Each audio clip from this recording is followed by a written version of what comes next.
복음서를 통해 만나는 성령님 5번째 시간 같이 은혜를 나눠보려고 하는데요.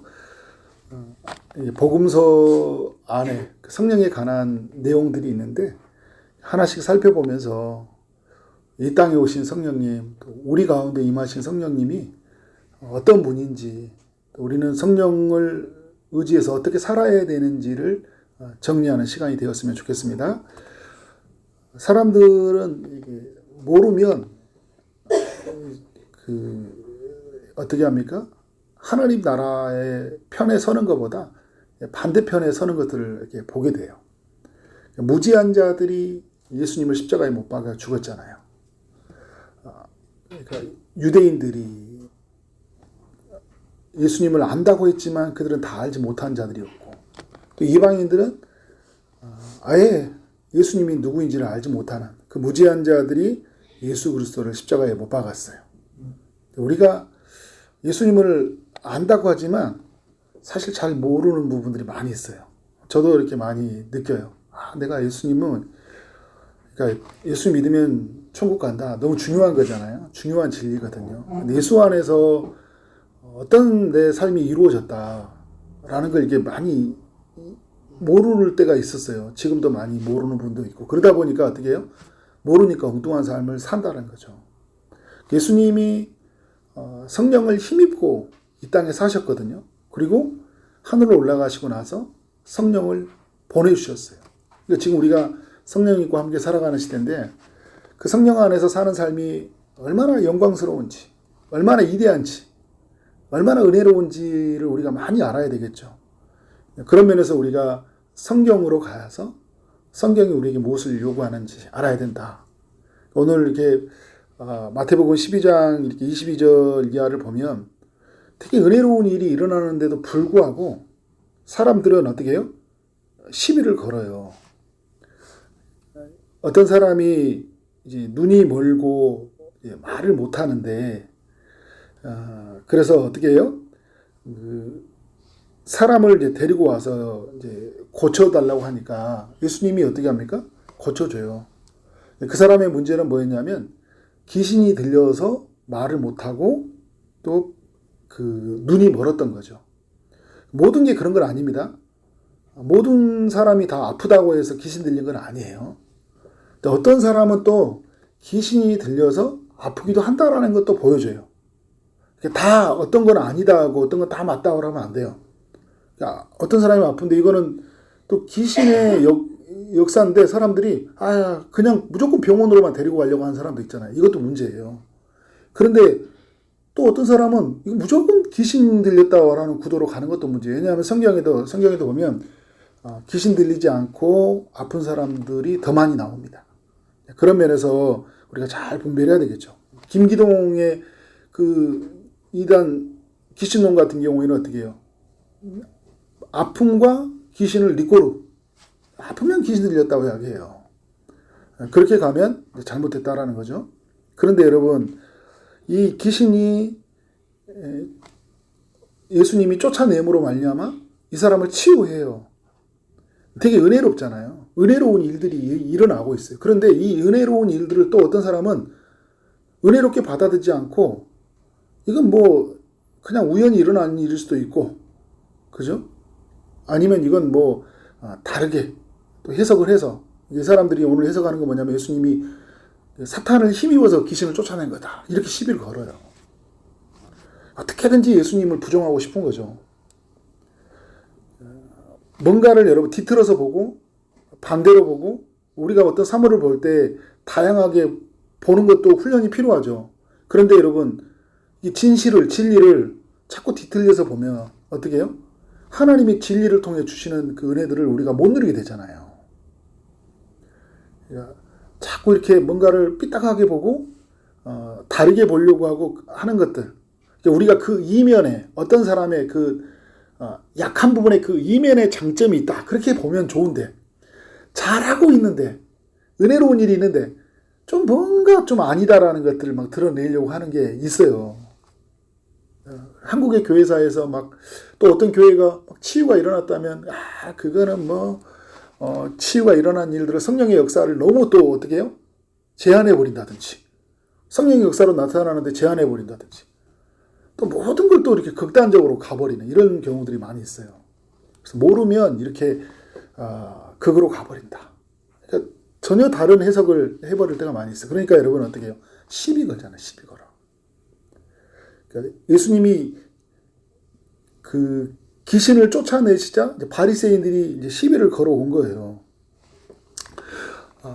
예수님은 뭐라고 하시냐면 이건 귀신을 힘입어서 쫓아낸 것이 아니라 성령을 힘입어서 쫓아낸 것이다 라고 이야기를 해주는 거예요. 26절에 보니까 이런 이야기를 하잖아요. 사탄이 사탄을 쫓아내며 스스로 분쟁하는 것이니 그리하고야 어떻게 그의 나라가 서겠느냐. 무슨 말이에요 여러분? 예수님이 귀신을 힘입어서 귀신을 쫓아냈다면 이게 말이 되겠냐라는 거예요. 어떻게 귀신이 귀신을 쫓아내요? 그죠? 같은 편인데.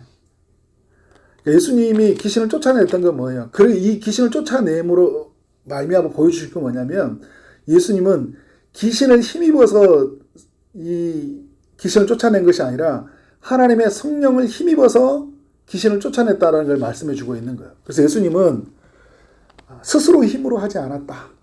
제가 자주 말씀을 드리잖아요. 이번 주 새벽에도 이렇게 그런 이야기 나누는데 예수님은 항상 하나님의 뜻 가운데에서 사역을 하시거든요. 하나님의 뜻이 벗어나고서는 자신의 자의적인 뜻으로는 하나도 하지 않았어요. 항상 아버지의 뜻을 따라서 일을 행하셨어요. 그래서 여러분 우리는 항상 하나님의 뜻대로 살아야 됩니다. 그런 고백이 나온 거예요. 그 뜻 안에서 사는 거예요. 뭘 해야 될까? 이게 하나님의 뜻인가 아닌가를 그래서 묻는 게 중요하죠. 하나님의 뜻이냐. 또 예수님이 또 하나를 힘입은 게 뭐냐면 성령을 힘입었어요. 항상 성령의 인도를 받았다라는 거예요. 그래서 어떤 일을 할 때도 성령을 힘입어서 일하셨어요. 성령을 힘입어서. 그래서 제가 월요일 날도 그런 이야기를 나눴잖아요. 새벽에. 항상 예수님은 기도의 자리가 있었다. 기도의 자리는 여러분 또 하나님의 뜻을 읽는 시간이기도 하고요. 또 성령의 능력으로 채워지는 시간이기도 한 거예요. 그래서 여러분 하나님의 뜻, 성령, 기도 다 중요한 거예요. 하나로 뺄 수가 없는 거예요. 그래서 기도를 많이 하는 사람은요. 하나님의 뜻으로 채워져 있어요. 그리고 성령이 충만해요. 반대로 또 이제 성령이 충만한 사람은 하나님의 뜻을 따라 살아가고요. 성령이 충만한 사람들은 항상 기도의 자리에 가 있어요. 이게 완벽한 조화를 이루어요. 이게 틀어지니까 어떻게 하는 거예요? 자기는 막 기도도 충만하고 성령 충만하다고 하는데 전혀 막 내 욕심을 차리고 막 입이 거칠고 그죠? 막 공동체를 깨트려 버리고 이건 어떻게 하나님의 뜻하고 상관없는 거죠. 자기 충만이에요. 자기 생각 충만. 하나님의 성령이 충만한 것은 하나님의 뜻이 온전히 드러나요. 하나님의 뜻이 뭐예요? 귀신이 쫓겨나가는 거잖아요. 병자가 고쳐지는 하나님의 일하심들이 드러나고 있어요. 그래서 28절의 내용 그러나 내가 하나님의 성령을 힘입어 귀신을 쫓아내는 것이면 하나님의 나라가 이미 너희에게 임하였느니라 라고 얘기하고 있어요. 성령을 힘입어서 귀신을 쫓아내셨다 말하면서 이것은 곧 무엇이 임했다는 사건이에요? 하나님의 나라가 임했다. 천국이 그 사람 안에 임했고요. 그 현장 가운데 임한 거예요. 그 사람 안에 임하고 귀신이나 점거되어 있는 사람한테 임한 거고 그리고 그 자리에 임한 거잖아요. 그러면 왜 귀신을 쫓아내시면서 하나님의 나라가 임했다라고 말씀하는 것일까? 하나님의 나라라는 것은 여러분 하나님이 통치하는 나라를 말하는 거예요. 하나님이 왕으로 통치하는 나라가 하나님의 나라예요. 그래서 하나님의 나라, 하늘나라. 마태복음 하늘나라라는 표현을 써가지고 천국이라고 하죠. 하늘천, 나라 국자에서 하나님 나라. 요한복음에는 하나님 나라라는 단어가 많이 안 나와요. 거기는 단어가 뭐 많이 나오냐면 영생이라는 단어가 많이 나와요. 영생. 영원히 사는 삶. 영원히 사는 나라. 그 영원히 사는 사람은 누가 통치해야지 영원히 살 수 있어요? 하나님이 통치하잖아요. 하나님의 나라. 그죠? 그리고 하늘나라. 영생하는 나라. 근데 귀신이 쫓아내는 그 현장에는 하나님의 나라가 이미 임했다라는 거예요. 이미 임했기 때문에 나간 거죠. 그죠? 그래서 여러분 하나님의 나라의 목적은요. 하나님 통치하는 나라의 목적은 뭐냐면 사탄의 왕국을 무너뜨리는 거예요. 이 세상에 죄가 들어오면서 어떻게 해요? 사단의 왕국을 이뤘잖아요. 사탄의 왕국을 이루었어요. 그런데 여러분, 이 사탄의 지배가 있는 곳에 뭐가 일어나냐면 죄가 왕노릇해요. 죄가 지배하잖아요. 그러니까 그 요한계시록에 보면 그 서문학교나 이런 데 보면 사탄의 권자가 있는 나라가 있잖아요. 그 어떤 지역에 보면 굉장히 사탄의 역사가 많이 일어나죠. 그죠? 근데 그런 데 보면 그러니까 그 사탄의 역사들이 일어나면서 거기에는 그 죄들, 음행하는 죄들, 또 그리고 어떤 사람들이 가지고 있는 분쟁, 가지고 있는 폭력, 그런 아주 무질서함들, 이런 모습들이 아주 많이 드러나요. 사탄이 지배하는 곳이죠. 질병이 나타나는 거. 그리고 귀신의 역사가 나타난다. 그러니까 그게 또 뭐냐? 이 땅에 죄가 사탄이 유혹을 해서 이 땅에 죄가 들어왔잖아요. 그죠? 그래서 이 인간은 죽는 존재가 되었어요. 영원히 죽는 존재가 됐다는 거야. 무슨 말이에요? 이 세상은 사탄이 지배하는 나라가 되어버린 거예요. 근데 하나님의 통치가 임하면 어떤 일이 일어나냐? 하나님의 나라가 임하면 어두움의 권세가 물러나고요. 사람들은 자유로 얻어요. 제가 가끔 표현을 쓰죠. 우리 어렸을 때 여러분 이제 학교 다닐 때 영화 보면 커튼, 검정색 커튼으로 싹 가리잖아요. 유리창. 지금은 그런 거 안 하지만 다 가리고 이제 영화관, 광담으로 보여가지고 영화 다 보여주잖아요. 근데 영화가 끝나면 창문을 누가 싹 걷어요. 그럼 빛이 확 들어오잖아요. 그죠? 여러분 이게 바로 하나님 나라예요. 어두움의 권세 아래에서 그 사탄의 영역 어디에 가야 될지 방향을 다 잃어버리고 그 어두움이 주는 그 가치들, 저급한 욕구들을 살아가니까 어떻게 해요? 전부 이상한 짓 하고 살고 이상한 행동하고 살잖아요. 그 죄짓고 살거든요. 그러니까 여러분 죄짓고 난 행동이 어떻게 해요? 병을 유발하고 아픔을 유발하고 나가는 거예요. 그런데 하나님의 은혜의 빛이 이 땅에 임했다라는 거예요. 놀라운 거죠. 그래서 여러분 이사야 61장 1절의 말씀이 성취가 되어진 거예요. 하나님 나라가 임했다는 것은. 주 여호와의 영이 내게 내리셨으니 이는 여호와께서 내게 기름을 보사 예수님에게 기름을 부어주셨사 메시아에게 기름을 부어주신 거예요. 가난한 자에게 아름다운 소식을 전하게 하려 하심이라. 아름다운 소식, 복음의 소식, 하나님의 나라가 이 땅에 임했다라는 거예요. 예수님을 보내서 어떤 일이 일어나냐? 마음이 상한 자를 고치며 포로된 자에게 자유를, 갇힌 자에게 노임을 선포하며, 그리고 2절에 보니까 은혜를 전파하며 이런 이야기를 하잖아요. 그러니까 예수님으로 말미암아 어떻게 하는 거예요? 환한 빛의 세상이 열린 거예요. 치유가 일어나는 거죠. 사탄의 영역, 사탄의 권세가 무력화되는 역사가 일어난 거예요. 그래서 여러분 예수님이 성령을 힘입어서 귀신을 쫓아내므로 말미암아 이곳은 이제 어떤 거라는 거예요? 이 사람은 누구 거예요? 하나님 거예요. 그리고 이 사람은 누가 통치해요? 누가 지배해요? 이 사람은 이제는요? 하나님이 지배해요. 그래서 여러분 이 사람, 아픈 사람이었잖아요. 말 못하고 눈이 멀었던 이 사람은 사탄이 점거해가지고 사탄이 이 사람을 조종하게 했었는데 이제는 예수님이 친히 이 사람에게 왕이 되어서 이 사람을 움직이겠다라는 거예요. 여러분 이게 우리에게도 임하는 사건이잖아요. 우리가 예수님을 구주로 만나면서 전에는 우리는 사탄의 권위 아래에서 사탄이 주는 그 유혹 아래에서 갇혀 살았잖아요. 근데 예수님이 우리의 왕이 되시면서 어떻게 하는 거예요?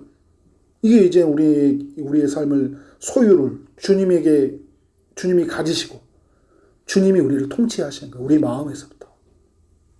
그러니까 여러분 예수님 믿으면 내게 이 강 같은 평화가 내 마음속에 흘러오고 전에는 이 생각이 그냥 뭐가 맞는지도 모르겠고 그냥 사람들이 말해주는 것만큼만 맞는 거라고 생각했어요. 근데 또 틀려.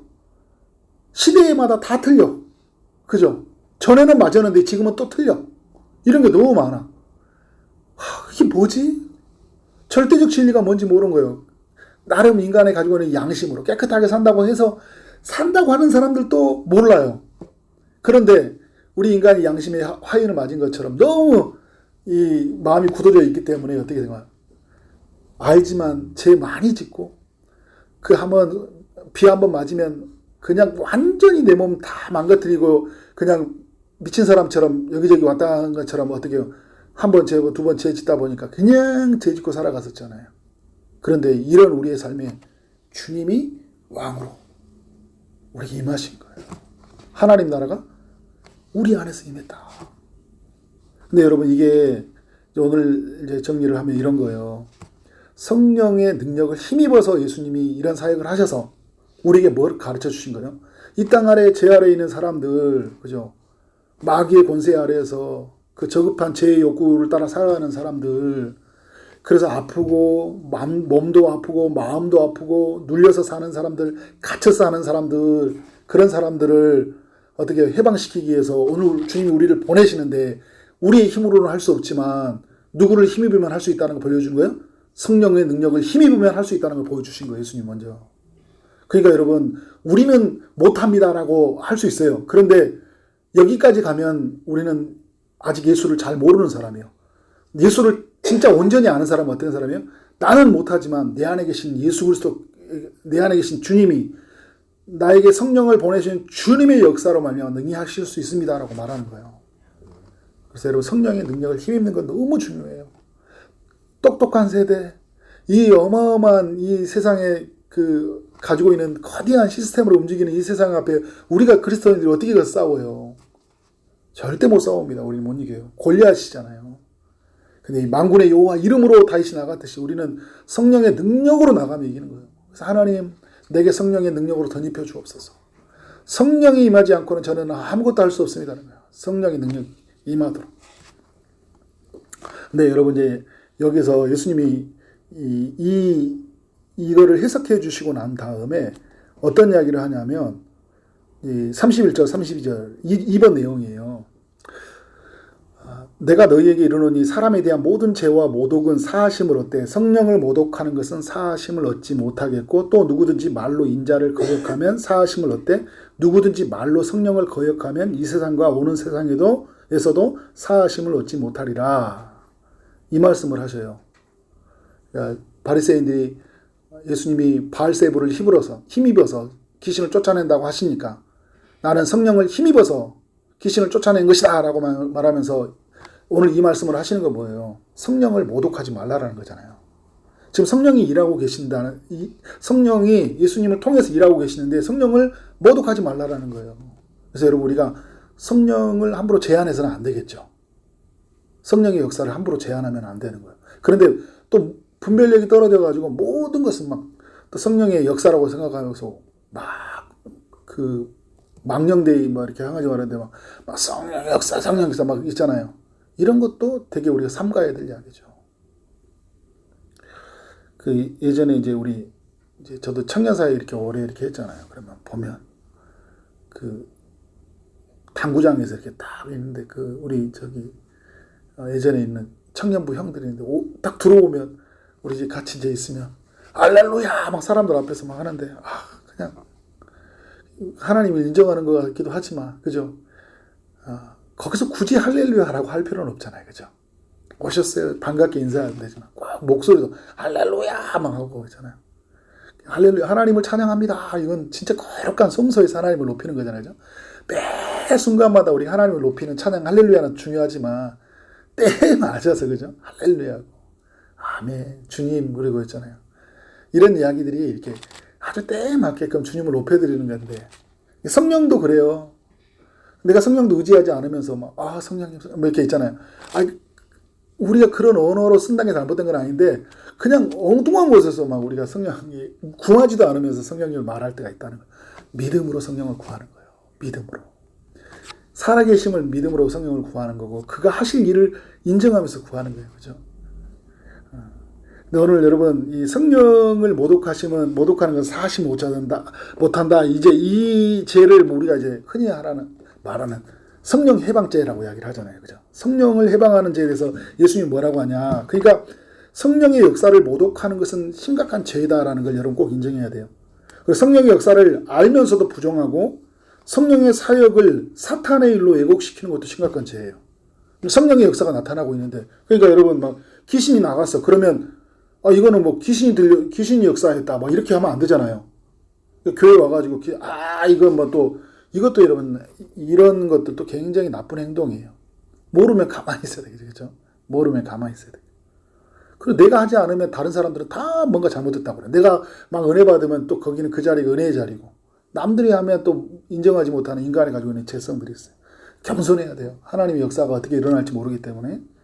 그래서 성령을 해방하는 죄는 불신하는 마음, 회개하지 않는 마음을 의미한다. 그렇게 용서받을 수 없다. 그러니까 이걸 이제 어떻게 생각해야 되냐면, 여러분 다 오늘도 말씀해 보면 다 용서를 받는데 성령을 해박하면 용서 못 받는다 이야기하니까 그 우리 살다 보면 이렇게 사람들 앞에서 이렇게 내가 그런 이야기 많이 할 때 있잖아요. 하나님 역사인데 내가 역사를 부정하는 것처럼 말할 때 있어요, 없어요? 나도 그렇게 사용될 때 되게 많아요. 그러면 성령을 해방하는 건가요? 어떤 사람이 제가 우리 총신대 신대원에서 공부할 때 어떤 분이 이제 예배 드리다가 이제 조금 소리를 질렀어요. 이렇게 하다가 이렇게 소리를 냈어요. 막 이렇게 하고 있으니까. 그러니까 예배가 시작되기 전인데 하고 있으니까 한 분이 딱 일어서 가지고 전체 앞 회중 앞에서 이런 이야기 하더라고요. 전도사님, 성령을 해방하지 마십시오. 그런 거예요. 깜짝 놀랐어요. 속으로 그랬죠, 저도. 당신이나 해방하지 마세요. 저도 좀 약간 나쁜 거죠, 그죠? 그러면 여러분, 그 예배 때, 이제 이 사람은 예배가 시작한지 모르고 막 동료 전사님하고 막 이야기하고 있었던 거죠, 이렇게. 근데 막 이제 오면 학교 끝나면 채플 시간에 이제 들어오는 시간이니까 막 동기하고 같이 이런저런 이야기하고 있으니까, 물론 그 사람이 뭐 실수를 할 수도 있겠지만 고의적으로 했는지 모르겠죠, 그죠? 그렇다고 해서 그 앞에서 성령을 해방한다라는 것은 어떻게 해요? 오늘 말씀과 비교한다면 성령을 못 얻겠다는 것은 용서받을 수 없는 죄를 졌다라는 거잖아요. 용서받을 수 없는 죄라고 말한다는 건 굉장히 위험한 거다. 그래서 함부로 말하면 안 돼요. 그래서 여러분 4번에 제가 그런 표 썼죠. 2번에서 성령을 해방하는 자는 단순히 한 번의 불신앙이라기보다는 성령께서 역사하시는 구원의 증거와 기적 그리고 회개와 믿음의 선포를 지속적으로 거부하는 태도를 말한다. 지금 이렇게 적용해 보는 거예요. 그러니까 여러분 어떤 사람들 있잖아요. 계속적으로 이 사람이 계속적으로 교회로 왔는데 모든 걸 부정하는 거예요. 막 모든 걸 막 아니다 말하고 정 틀렸다 말하고. 그럼 이 사람은 이제 어떻게 성령의 역사를 계속 부정하고 있는 거죠. 그래서 자기는 안 믿어. 예수를 안 믿어. 그러니까 여러분이 이렇게 안 믿는 이것들은 어떻게 해요? 이거는 용서받을 수 없는 거잖아요. 그죠? 그런데 5번에 제가 이랬었잖아요. 죄에 대하여 염려하고 회개하는 마음이 있다면. 근데 우리는 하나님이 주신 양심이 있고 성령이 통해 주시는 근심하는 마음이 있잖아요. 딱 하면 내가 뭘 잘못했네. 내가 공동체를 깼네. 하나님 마음을 아프게 한 것 같네. 내가 볼 때는 맞는 것 같은데 주변의 분위기 보니까 나 때문에 시험 든 것 같네. 그러면 어떻게 해요? 내려놓잖아요. 그러면 내 안에서 성령이 역사하시고 있는 거고 그리고 어떻게 해요? 그것을 내가 인정하고 있기 때문에 이건 성령을 해방하는 게 아니에요. 한 번의 실수는 있잖아요. 우리 하다 보면 그런 실수할 수 있다라는 거예요. 그런데 그 한 번의 실수 또 연약함이 드러났을 때 막 성령을 해방한다 이야기하면 안 되는 거예요. 그래서 우리는 여러분 성령 해방한다는 이야기를 쉽게 하면 안 돼. 쉽게 하면 안 돼. 이건 아주 우리 마음속에 담는 단어예요. 누구한테서 당신 성령 해방죄 이런 이야기는 아주 악한 짓이에요. 악한 짓. 그런 말을 하면 안 돼요. 그냥 그 사람 안에서 어떻게 성령이 어떻게 역사하실지 모르잖아요. 그죠?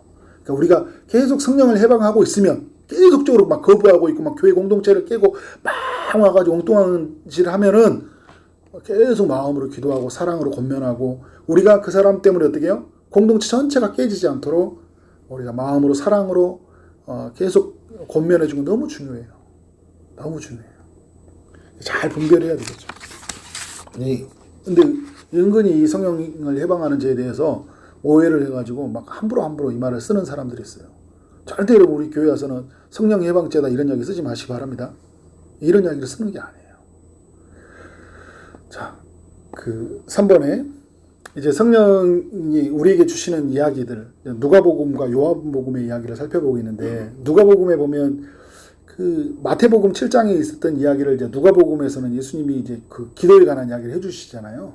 근데 그 기도를 할 때 하나님은 들어주신다라는 이제 말씀이에요. 그래서 여러분 너희가 악할지라도 좋은 것을 자식에게 줄 줄 알거든 하물며 너희 하늘 아버지께서는 구하는 자에게 성령을 주시지 않겠느냐 이야기하잖아요. 그러니까 하나님은 뭐냐면 구하는 자에게 주신다는 거거든요. 육체의 아버지가 자녀가 달라고 하는 걸 주듯이 하늘 아버지는 우리가 구하는 걸 주시는 분이라는 걸 알려주고 있어요. 그런데 우리 하늘 아버지는 가장 좋은 것을 주시는 분이시다라는 걸 알려주고 있어요. 하늘 아버지께서는 구하는 자에게 어떻게 성령을 주시지 않겠냐. 그러니까 하나님은 가장 좋은 걸 주셔요. 근데 여러분 우리는 살다 보면서 우리가 생각할 때 이만큼 주면 좋겠다 생각하잖아요. 근데 하나님은 가장 좋은 근데 가장 좋은 게 뭐냐는 거예요. 성령님이시에요.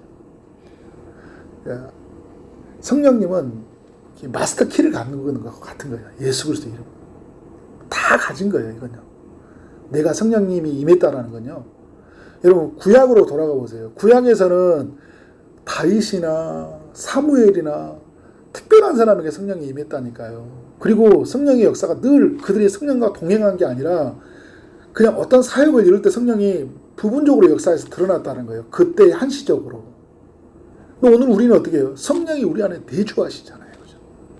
내 안에 계시고 우리 가운데 계시는 성령님이에요. 얼마나 좋은 시대입니까?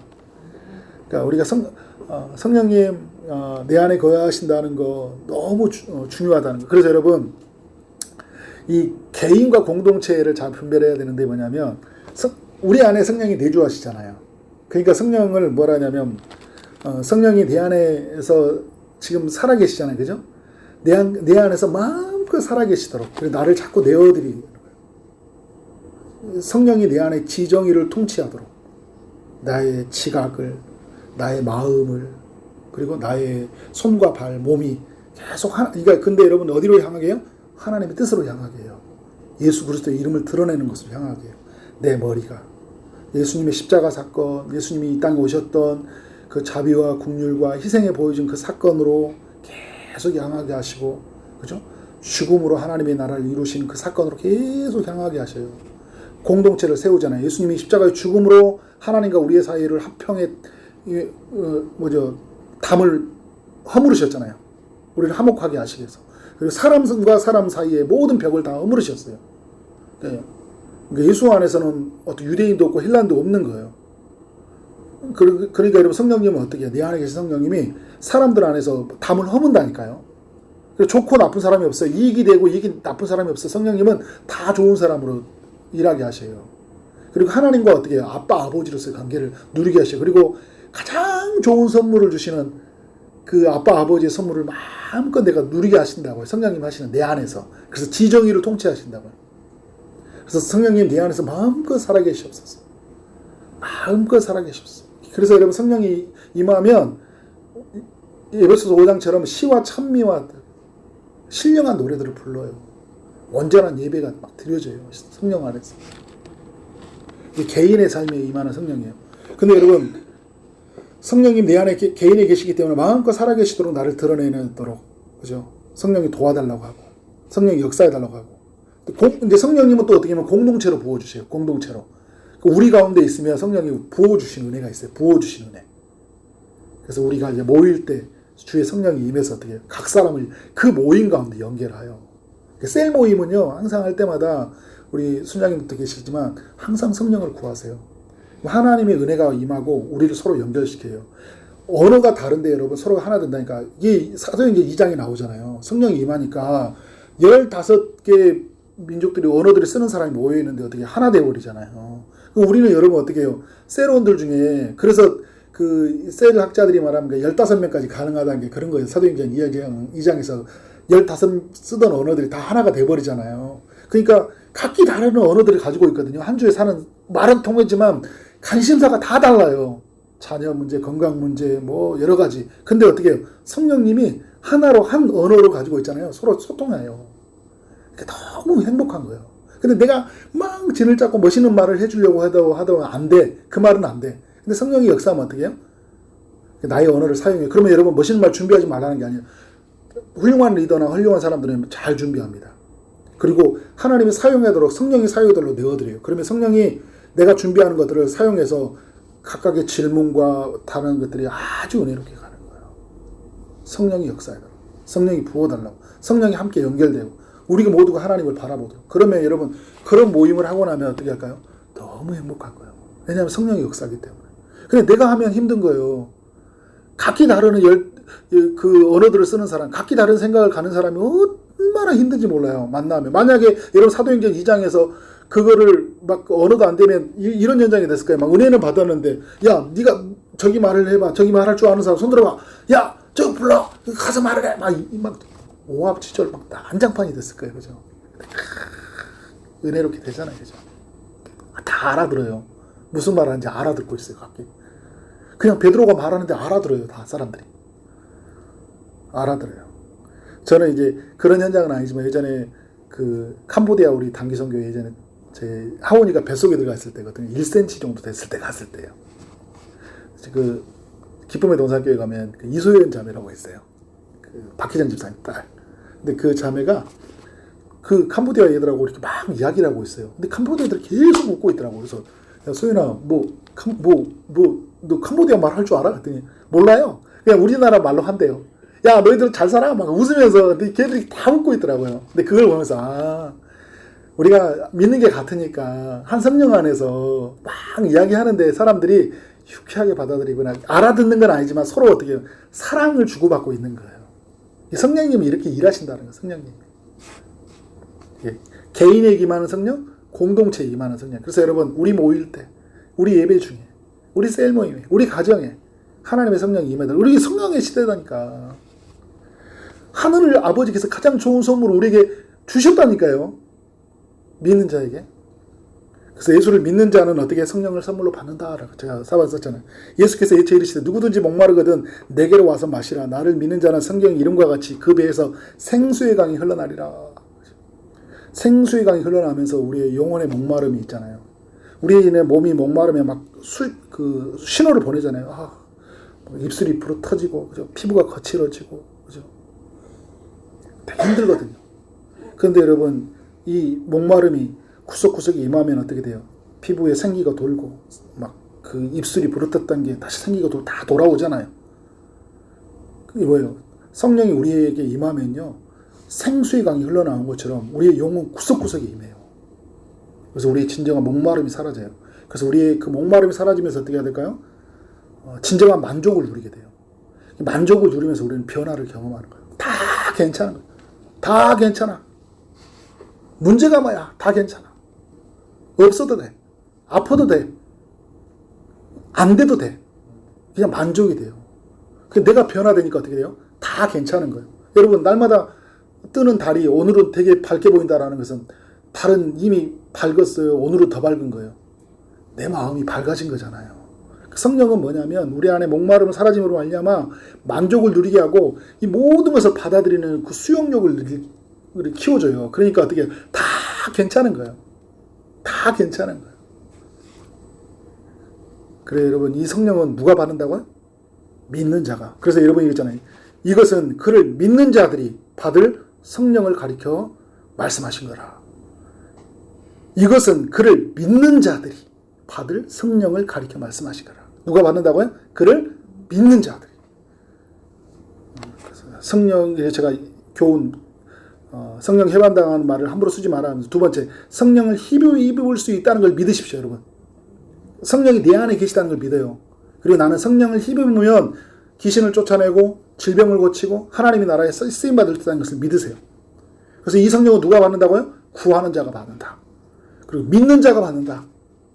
그래서 성령을 구하고 성령의 역사하심을 믿음으로 은혜를 누려가는 우리 모두가 되어지기를 주님의 이름으로 축원합니다. 아멘.